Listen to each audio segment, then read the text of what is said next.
Hi everyone, I'm with Miles Roberts from Kent Guitar Classics, and I've come to find out the difference between French, Spanish and English classical guitars. Okay, so I'm a student and I want to buy a guitar. Which is best, the Spanish, French or English? Or American, or German, Or Italian, yeah, or Australian. Well, I wish I'd got £1 for every time I've been asked that question. Usually when I am asked that question, I answer it this way and say, well, it's like asking which is better, a cat or a dog, a lion or a tiger. And of course the answer is one is not better than the other, they're just different. And in the case of guitars, often it's very much about personal taste, but it's often about what guitars you've heard and are impressed with during the years in which you became interested in the guitar. So for example, people more of my age, that in the years when I first heard classical guitar, it was more likely to have been listening to Segovia and Julian Bream and people like that, playing guitars of the 40s, 50s, 60s, whereas a much younger player today, maybe their first coming to classical guitar was listening to people playing Australian guitars. So their experience is going to be quite different, and that's going to really colour their judgment. Okay, so could we start by looking at some Spanish guitars and just tell us a little bit about the sound of those and what you can expect from those? Yeah, at the moment we have many more instruments from makers in southern Spain, particularly from Granada, from Antonio Mario Montero, Paco Santiago Marin. And in many ways those are different in style, certainly, from the Madrid guitars. So perhaps if we just talk about ones which we've got at the moment. The Granada guitars, particularly of Mario Montero and Santiago Marin and others, are generally quite light.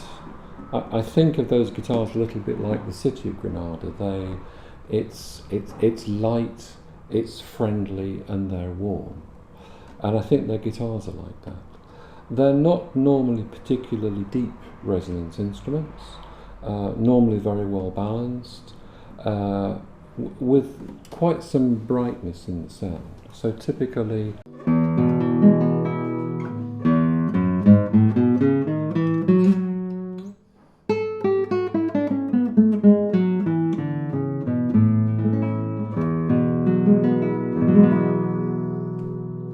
this particular guitar is one of the concert instruments from Paco Santiago Marin.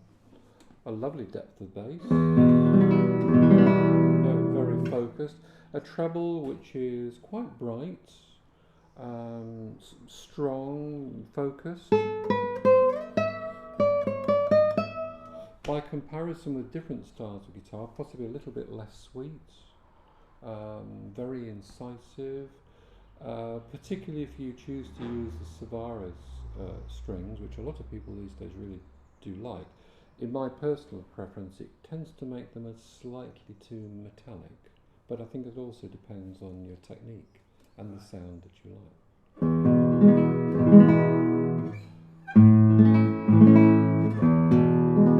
I mean, something like this obviously is very good for Spanish music, but not exclusively so. You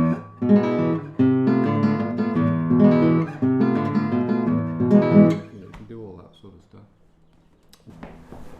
So the difference between, we did cover this in the film, but just to remind the viewers, the difference between the spruce and the cedar sound.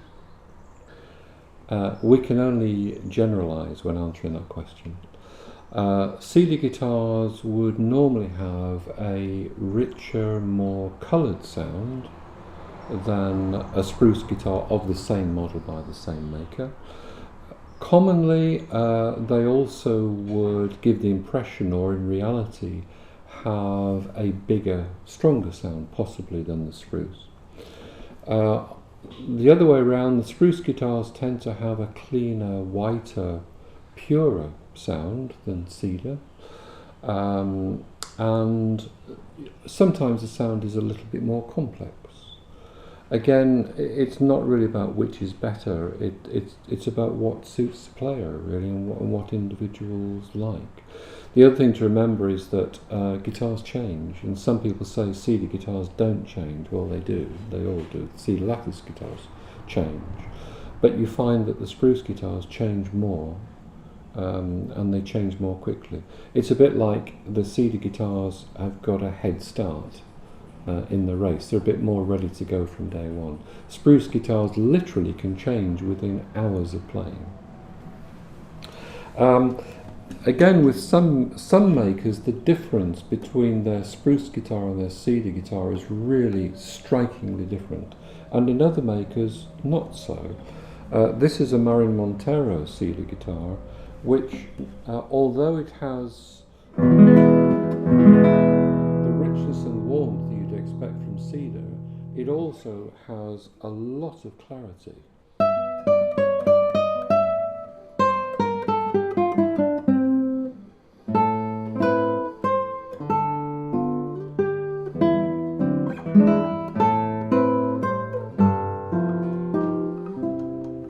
So a lot of people that come here from different parts of Europe perhaps saying, oh, you've got a spruce Marin in stock. Or I say, yes, we have, but often they'll walk away with the cedar. Because sometimes they think that, or experience, that the cedar guitar has got the extra warmth and richness that they expect from cedar, but it's got the clarity and the sustain, which perhaps would be more spruce characteristics. Yeah, so this is a new spruce Marin Montero. And perhaps to illustrate the point, it has a richness of sound, possibly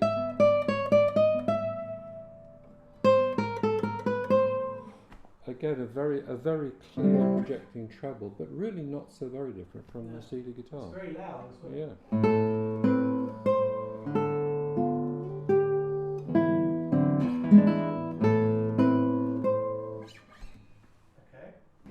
So this one is a different maker.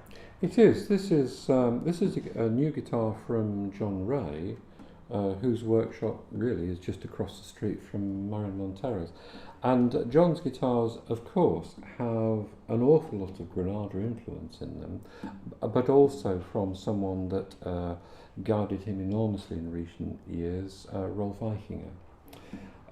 This particular guitar, although it does have quite a lot of Granada characteristics, also has some inspiration in its design coming from such as Hauser.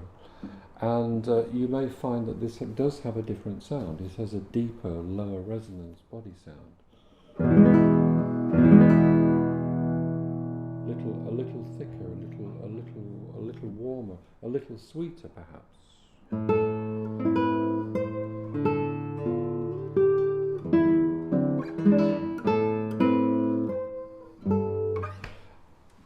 Interestingly, this guitar in many ways gets a little closer to the style of sound which many of the British makers are producing these days, particularly those who are basing the designs of their guitars going back to Torres, to Hauser.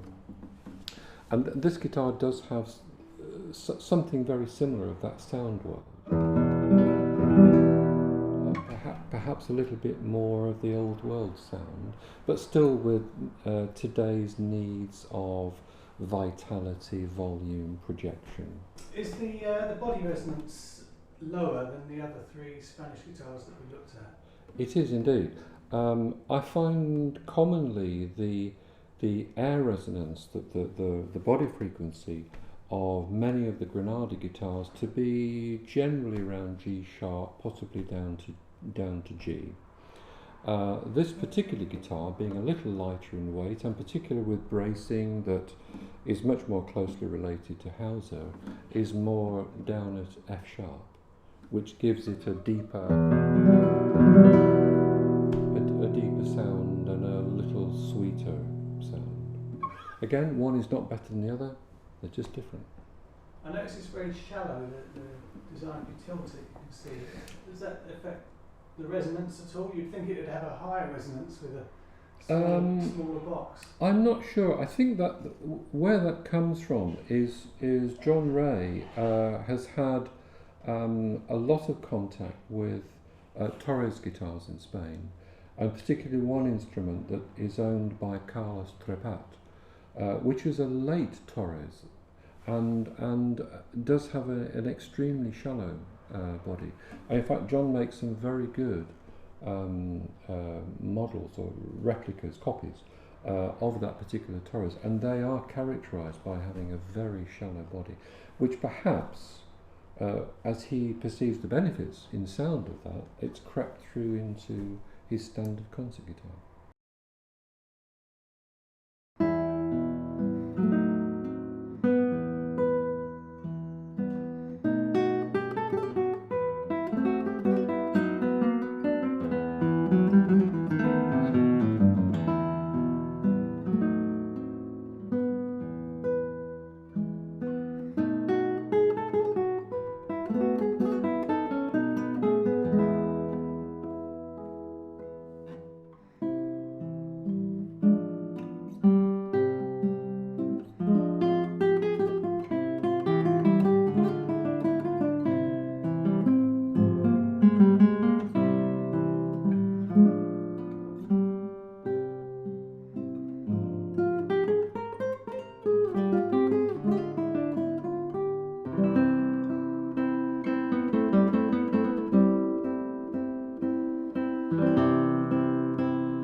And you know, there was a lot around then, but I'm struggling to think of any British makers came up that really established any kind of pan-European or worldwide reputation until you come to people like David Rubio in the late 60s, 70s, and Roman Ilios, of course, in the late 60s, early 70s. And then after that it seemed to blossom. Right. But So I'm not. kind of, it was Britain's influence then. It may well have been, or it may have been that by the time the late 60s and 70s were with us, guitars were more regularly brought into the UK in quantity from Spain, particularly, and that you know, others thought, right, okay, well, you know, there's a market here, and you know, up started British guitar makers, French guitar makers, and the like. But I'm struggling to think of famous ones before David Rubio and Right. Roman So Ilios. Rubio, he had a few kind of students, didn't he? That. Well, David Rubio was actually a fine flamenco player, and he spent a lot of time in Spain. I think he was famed for being the first British flamenco artist playing on Spanish radio, and I think his name Rubio came from the colour of his beard, Right. because his real name was David Spinks, I think. All right. And he spent a lot of time in makers' workshops. Then he moved to New York, Greenwich Village, and was repairing and making guitars there, if I understand correctly. And I think he met Julian Bream when he was in New York, and he did produce some very fine classical guitars from the early part of the 60s, 63, 64, 65, some of which were recorded with Julian Bream. And then I believe he started to come back to the UK around 1967, 68. And then when he established his home and workshop in Duns Tew, obviously he had ideas of expanding into other instruments, and I believe he engaged Paul Fisher in 1969, Right. who'd got lots of experience coming from Goebel, the harpsichord makers, and so forth. And in the early 70s, along with Paul, there were 2 or 3 others. There was a Japanese, Kazuo Sato. I think, was it Reed Galbraith, I think, was a relative. And 1 or 2 other people that were making the workshop guitars. And then I think in 1972, somewhere around then, I think Bryn Jones joined, but I don't think Bryn Jones was making guitars until about 1974. So the idea really, I think, was that David would focus on his violins and viols and harpsichords and cellos and whatever, and violins, and the others would make the guitars. So he himself handcrafted very, very few guitars in the early part of the 70s particularly. Okay. So it really kind of blossomed in the 80s with Kevin Aram and Simon Ambridge and people. Yes, well that's right. I mean, in the late 70s, Paul Fisher became independent, and obviously subsequently was a world famous maker.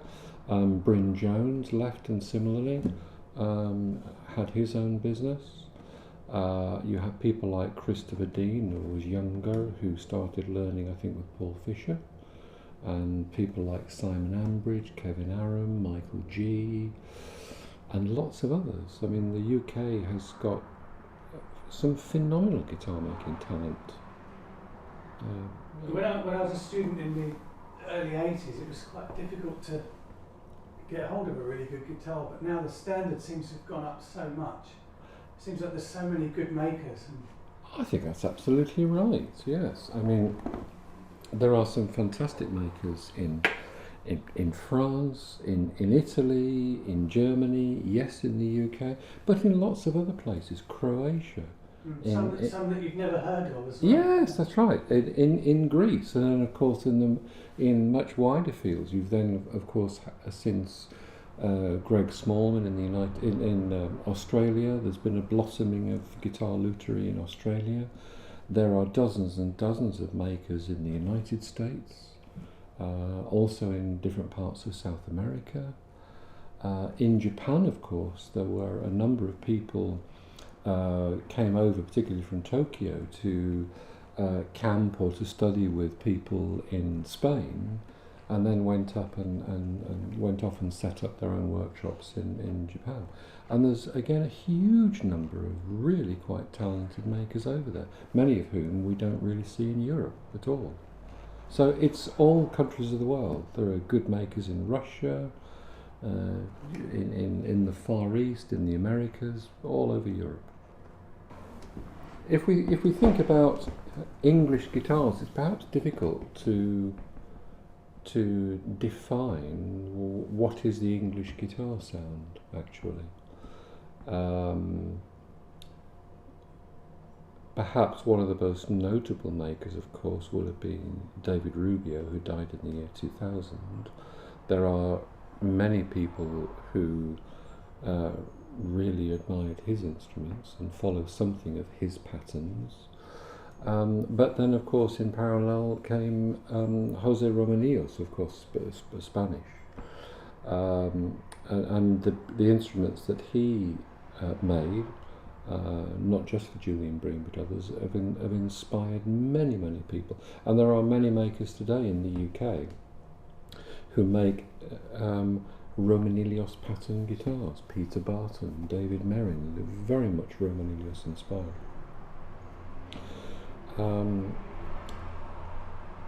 But then the character of those two guitars is actually really quite different. In some way, I think Romanillos guitars pay quite a lot of homage to Hauser guitars, because in the early days Jose Romanillos had the opportunity to see by repairing Hauser guitars.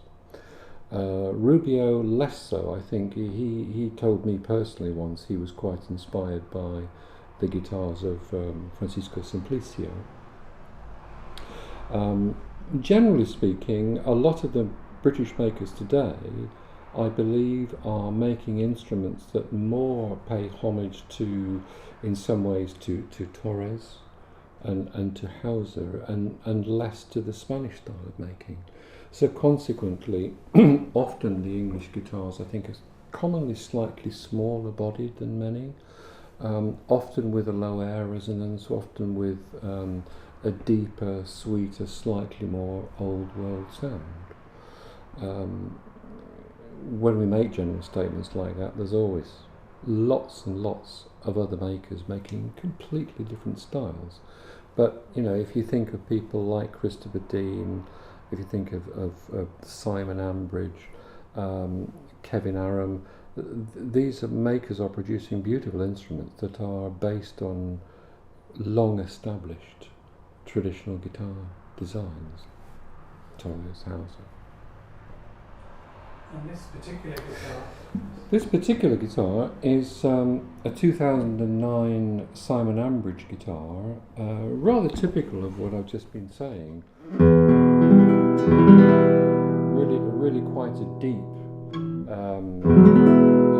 warm sound, and its tap tones and the air resonance, if you hum into it, are going to take you, down to the sort of F territory, rather than the G to G sharp territory that you'd find in the Spanish guitars that we were looking at earlier.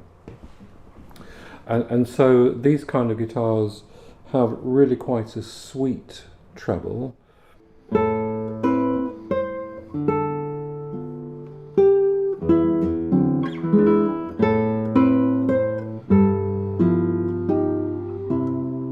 But at the same time, that lovely deep bass. Often guitars like this are thought of as not being the loudest guitars in the world, but a lot of people that admire this kind of instrument would be, for them, loudness is not the main criteria. They can, on the other hand, because of their purity of the sound, they can project very well. So often you can reach the 10th row of an audience not by brute force, but by purity and projection.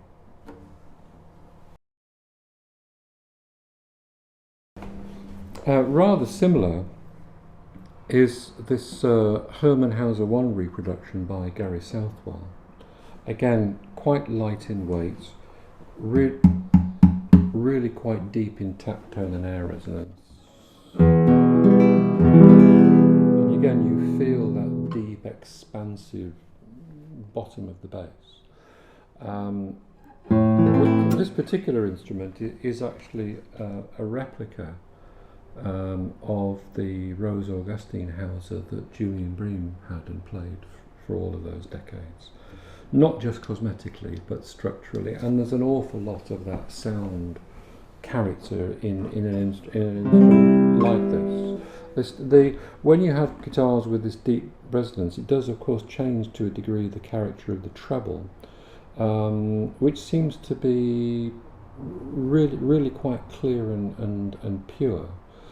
The interesting thing I find is that not everybody can pick up any type of guitar and suddenly make it work. Yeah, I was going to say, when I went to those guitars from the Spanish, it was quite a shock. Yeah. And you think, oh, and then suddenly you get used to it. You get the idea, that's yeah. right. And they invite a different technical approach. I mean, if we go back to, say, some of the really quite famous master maker collectible guitars, there are many people who would pick up a Fletter, a Hernandez y Aguado, a Hauser, and think, well, what's the fuss about? The point is that guitars like that they don't play themselves, and they perhaps invite a particular approach to playing. So, for example, someone who all their life has played on lattice top, double top cedar guitars, using a lot of free stroke and very little rest stroke, would probably find a guitar like this completely alien, because it invites something else in order to bring out its character.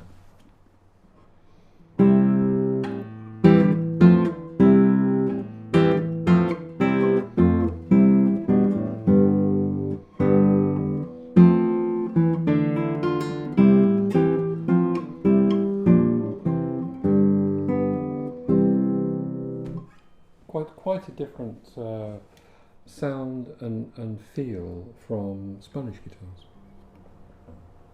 Again, somewhat similar. This is a new guitar by Pablo Requena, obviously a Spaniard originally from Malaga, but who's been living and working in UK for a long time. And again, this guitar is not really in a Spanish style at all. It's rather similar to the other two, in that again you have that deep, rich sound. More than likely the strutting pattern and the construction of this guitar will be quite closely aligned to Torres and to Hauser, and of course Hauser himself was very much based on Torres anyway. But nevertheless, a deep sound with perhaps a more woody and more sweet treble rather than that crystal, almost thinner, penetrating sound of some of the Spanish guitars.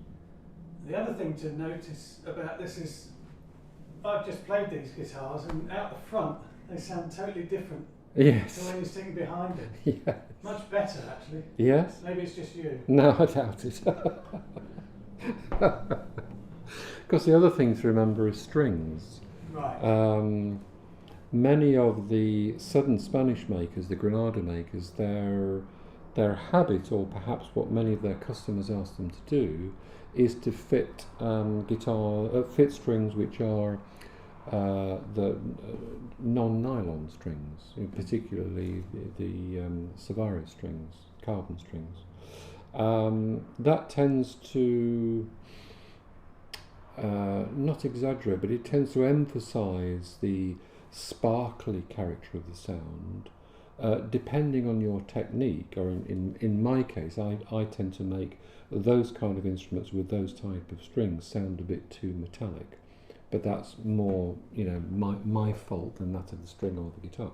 But similarly, if you take some of these deeper voiced guitars, like the English guitars we've just been looking at, with their deeper resonance, I tend to think that those guitars favour a nylon string.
So the French guitars obviously got Lecoqs and then Bouchers, but you don't think they're linked to these four makers? No, I don't think so. No, I mean, there's been for an awful long time a great history of French guitar making, going back to parlour guitars of the 18th, 19th century. But then I think there was quite a diverse range of making. I mean, we think, for example, of the great guitars of Julian Gomez Ramirez, who was a Parisian. You don't see very many of these guitars these days, but they were used, I think, in the early days by the Press de la Goya. Wonderful instruments, but I don't think we can say that they were based on anything of an earlier phase of French guitar making. Robert Boucher from Paris clearly was a highly revered maker, but again, I think his instruments were really quite individual. And today's makers, people like Daniel Friedrich, Dominic Field, they clearly are very proud of what Robert Boucher achieved, but I don't think necessarily that their guitars are structurally really very similar, to be honest. They seem, one of the things about French luthiers is they do seem to be quite individual, and very rarely do you see them making guitars in the style of, or doing replicas. They kind of do their own thing. Right. So in what way do these French guitars differ from the Spanish style that we've heard and the English style? Or the German or the Italian? Yeah. I think perhaps if we think of some of the makers whose work we've got here, which is just picking on 3 or 4 of the most revered traditional guitar makers from France, they have certain things in common, I think. Often by comparison with the Torres or Hauser inspired English guitars or the southern Spanish guitars, the French instruments tend to be a bit heavier in weight. That possibly gives them a character which I think I observe of generally being very good sustaining instruments.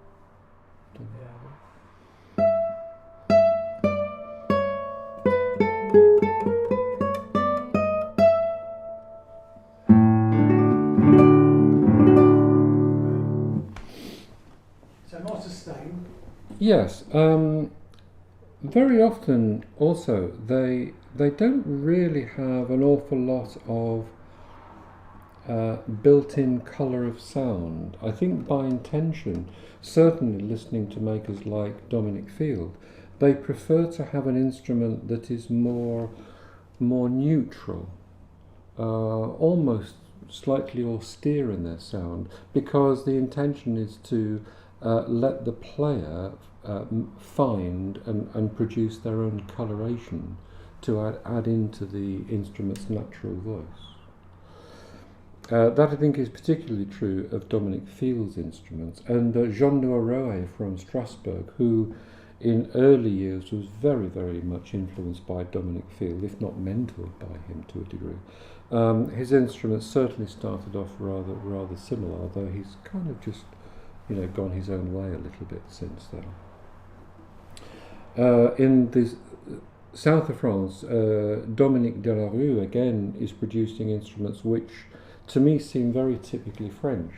In common with the others I've mentioned, his instruments are also relatively plain in appearance. The workmanship standard of many of these French makers is phenomenally high, but they don't adorn their guitars with lots of extra cosmetic bells and whistles like so many other makers do. The only area where they tend to sort of go to town a bit, but even then it's in a very refined way, is in their rosettes, which tend to be really quite exquisite, but very fine, very filigree, and of a standard of work which many makers, I think, find breathtakingly difficult to reproduce. Daniel Friedrich is perhaps today's most revered living maker, although he's perhaps approaching, his twilight years. I think he's 80 years of age now and making just a handful of guitars a year. And what's his waiting list? Well, I think he's 80 years old with a waiting list perhaps of 15 years. Right. So, you can work out the difficulties of that yourself, I think. Daniel has been making guitars certainly going back to the 1950s, and started to produce very fine concert guitars in the 1960s. He's been through, his guitars tend to fall into slightly different types in different periods. In the 1960s he predominantly made spruce-fronted guitars, like most people did. But in the early 1970s his instruments became physically heavier, as I suspect he was aiming for instruments with greater strength and greater projection. And so he started to use doubled sides, for example, and then also generally moved in the early 70s to producing guitars with cedar. So if you were to look at his instruments of the 1980s or 1990s, commonly relatively heavy cedar-fronted guitars, in character they're quite different from his late 1960s guitars like this one, which was single-sided, quite light in weight, somewhat deeper in voice, and very commonly spruce-fronted. This is one of Dominique Delarue's guitars. This one actually is from 2009, and this is the only cedar guitar of this group of four. Again, like Jean Noireau, like Dominique Field, the styling is, to me, typical French. Relatively simple, very fine, purfling lines with a quality of jointing which is difficult to replicate. Relatively simple in appearance on the front, but with a distinctive rosette. Again, a little heavier than many of the southern Spanish particularly, and the British instruments. Guitars which are designed to be really quite strong and loud. They work, of course, extremely well as a concert performance instrument.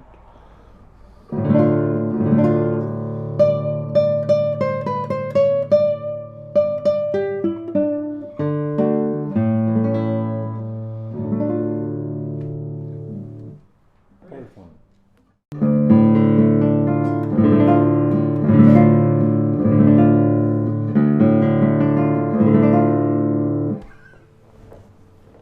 I know a little bit about this guitar. Yes. Yeah, it's 4 years old now. It's my own guitar, and he's sort of the new kid on the block, is he? Well, Jean Noireau is well established now. He did luthier training in the UK some years ago, but clearly is a very close friend of Dominique Field, who has been, and I'm sure continues to be, a great inspiration for Jean Noël. The styling of Jean Noël's instruments has been extremely similar to those of Dominique Field. The body shape, which he has changed a little recently, some time ago was more or less identical to that of Dominique Field. And again, the relatively simple yet elegant design is in common with what Dominique Field and other French makers do. Very, very fine purfling lines, relatively simple decoration, but again the most beautifully fashioned mosaic rosette. Sound-wise, similar in style to that of Dominique Field. Again, relatively plain or neutral, perhaps we'd say, in terms of the sound. It's not a great golden coloured sound or anything like that. And you are left really to find your own colours. The perhaps remarkable quality of this and similar instruments is the uniformity of the sound as you play up and down the fingerboard and as you come across the fingerboard. It's a great top E, isn't it?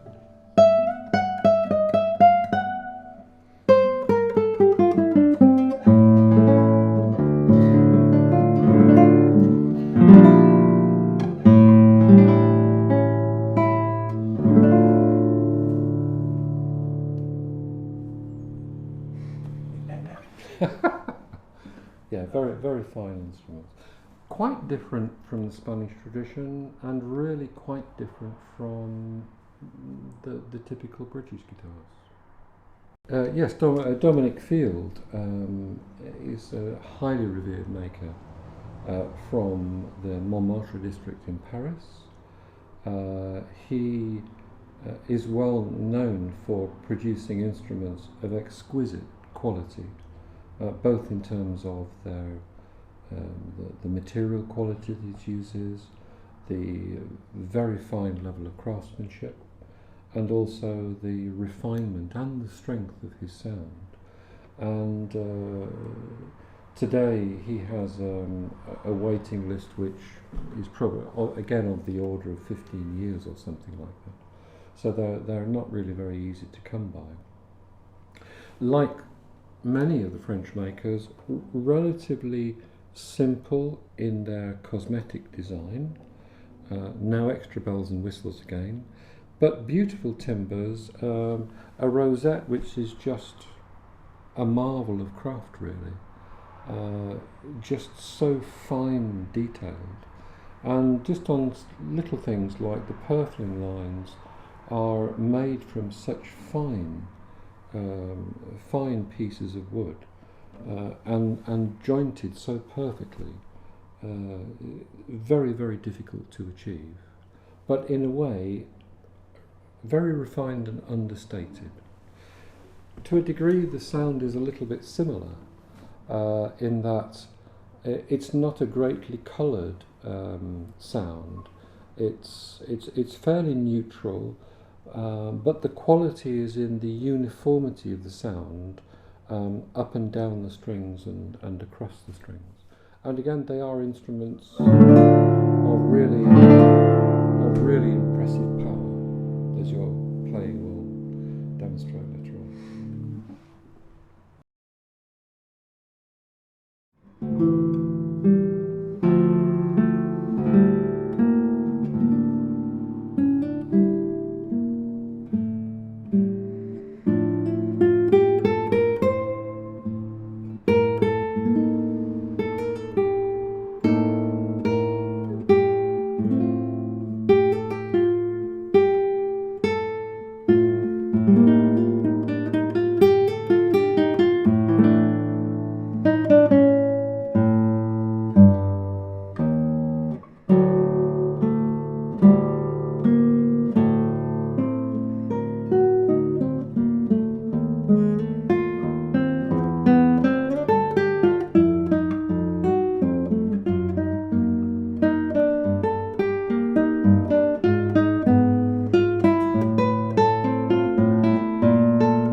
thanks everyone for watching. I hope you got something out of that, and thanks most of all to Miles for having us here at Kent Guitar Classics. You're very welcome, anytime. I mean, today we've just picked upon some groups of guitars where there were 3 or 4 guitars that seemed to have something similar between them. This time it was just some Southern Spanish, some English and some French, but on another occasion we really must look at some Italians and some German guitars and some instruments from other countries too.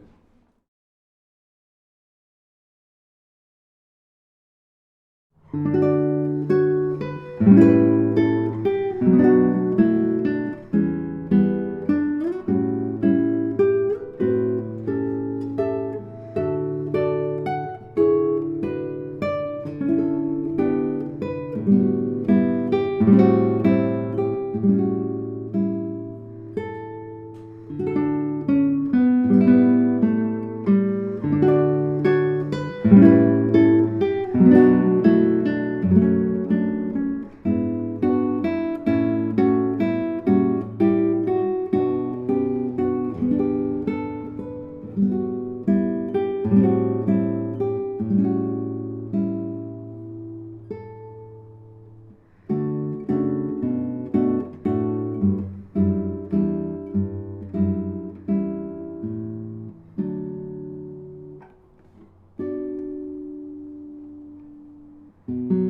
you.